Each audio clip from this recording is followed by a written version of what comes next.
বৰ্ণগড়ত যি বৰ্তমান অতি বৰ্ণগৰীয়া সৃষ্টি হৈছে সেইবোৰক অতি সোনকালে চিনাক্ত কৰি তেখেতসকলক উচ্ছেদ কৰিব লাগে। শতাধিক লোকে সাব্যস্ত কৰিলে প্ৰতিবাদ আৰু ঘেৰাও কৰিলে সৰভোগ আৰক্ষী থানা। চাকৰিৰ প্ৰলোভনেৰে এগৰাকী যুৱতীৰ টকা আত্মসাৎ কৰা আৰু যুৱতীগৰাকীক শাৰীৰিকভাৱে আক্ৰমণ কৰাৰ অভিযোগত কালি বৰপেটা জিলাৰ সৰভোগ আৰক্ষীয়ে গ্ৰেপ্তাৰ কৰি জেল হাজতলৈ প্ৰেৰণ কৰিছিল RSS নেতা কৌশিক শৰ্মাক। কৌশিক শৰ্মাক আৰক্ষীয়ে একপক্ষীয় ভূমিকালৈ গ্ৰেপ্তাৰ কৰি জেল হাজতলৈ প্ৰেৰণ কৰা বুলি অভিযোগ তুলি আজি শতাধিক লোকে সৰভোগ আৰক্ষী থানাৰ সন্মুখত প্ৰতিবাদ সাব্যস্ত কৰে। প্ৰতিবাদকাৰীসকলে ভাৰত মাতা কি জয়, বৰপেটা পুলিচ হাই হাই, কৌশিক শৰ্মাক বিনা চৰ্তে মুক্তি দিয়ক আদি শ্লোগানেৰে পৰিৱেশটো উত্তাল কৰি তোলে। পাছত সৰভোগ থানাৰ ভাৰপ্ৰাপ্ত আৰক্ষী বিষয়া প্ৰণৱ কুমাৰ দাসে পৰিস্থিতি নিয়ন্ত্ৰণ কৰি প্ৰতিবাদকাৰীসকলৰ লগত আলোচনা কৰি তেওঁলোকে নিজৰ তদন্ত অব্যাহত ৰখা বুলি উল্লেখ কৰাৰ লগতে যাৱতীয় সকলো ব্যৱস্থা ল'ব বুলি প্ৰতিশ্ৰুতি দিয়ে। প্ৰতিবাদকাৰীসকলে কৌশিক শৰ্মাৰ ঘৰলৈ নিশা নিজৰ প্ৰাপ্য টকা বিচাৰি যোৱা অভিযোগকাৰী যুৱতীগৰাকীয়ে কৌশিক শৰ্মাৰ ঘৰৰ গেট ভাঙি প্ৰৱেশ কৰাৰ অভিযোগ তুলি তেওঁক আক্ৰমণকাৰী বুলি অভিহিত কৰাৰ লগতে ইতিমধ্যে যুৱতীগৰাকীৰ বিৰুদ্ধে দিয়া এজাহাৰৰ ভিত্তিত যুৱতীগৰাকীৰো উচিত শাস্তিৰ দাবী জনায়।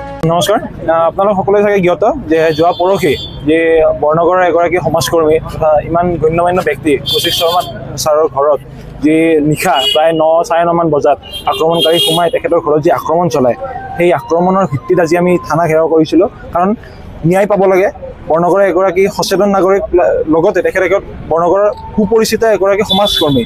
তেখেতে ইমান এটা ডাঙৰ হেৰিত থাকিও তেখেতৰ ওপৰত কেনেদৰে এই ৰাতি আক্ৰমণ চলাই আক্ৰমণকাৰীয়ে বৰ্তমান মুক্তভাৱে ঘূৰি আছে এই বৰ্ণগড় অঞ্চলত। গতিকে তেখেতে এই আক্ৰমণকাৰীয়ে অতি শীঘ্ৰে শাস্তি পাব লাগে, মানে নিৰ্দোষী মুক্তি পাব লাগে, প্লাছ আক্ৰমণকাৰী শাস্তি পাব লাগে। লগতে বৰ্ণগড়ত যি বৰ্তমান অতি বৰ্ণগৰীয়া সৃষ্টি হৈছে সেইবোৰক অতি সোনকালে চিনাক্ত কৰি তেখেতসকলক উচ্ছেদ কৰিব লাগে। এইটোৱে আমাৰ সংখ্যা।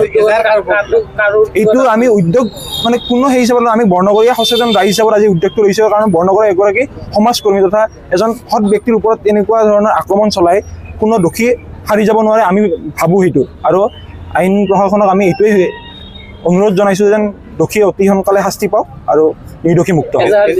এজাহাৰ দিয়া হৈছিলে, এজাহাৰ দিয়া হৈছে যাৰ যোনে যোৱা পৰহি নিশা ছাৰৰ ঘৰত আক্ৰমণ চলাইছিলে।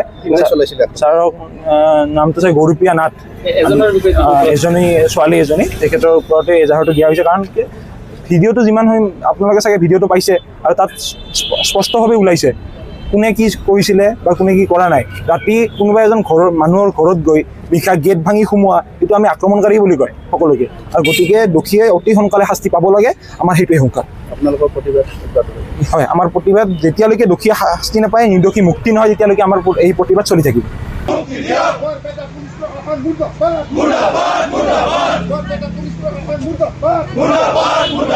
সৰভোগৰ পৰা উদয়ন নাথৰ ৰিপৰ্ট, নিউজ টাইম 3।